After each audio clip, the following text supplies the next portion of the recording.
guilty or not guilty? Not guilty.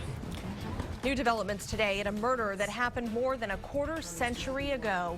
Convicted killer Mark Allen Norwood today pleaded not guilty to the 1988 murder of Debra Baker. Norwood is also the man who murdered Christine Morton back in 1986, but the wrong man went to jail for that crime. This trial is the next chapter in the Michael Morton story, but this time the last name Baker is the one to be remembered. Chris Sadeghi has the story.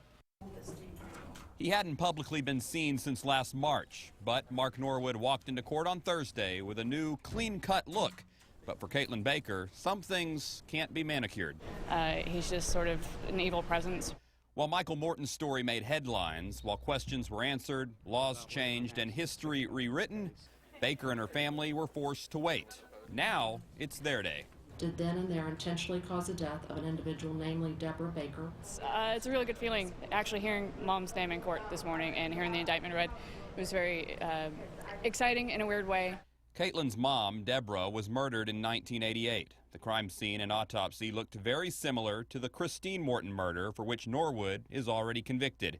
He's been in a Rusk, Texas prison where he'll likely spend the rest of his life. But for the Bakers, it's not over. There's holes that we're ready to fill in that story. Holes left open since 1988. Norwood will be tried for Debra Baker's murder. Thursday, he pled not guilty. Not guilty.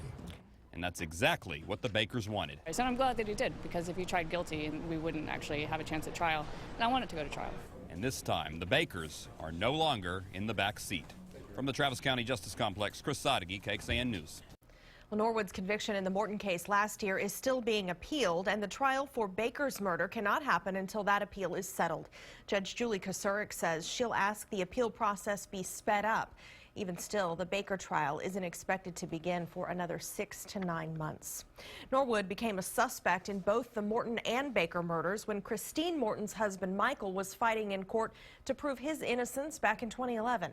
Michael Morton was released from prison that October when Norwood's DNA was discovered on a bloody bandana near the Morton crime scene. Christine Morton and Debra Baker lived only a mile apart. Norwood's hair was also found at the Baker murder scene.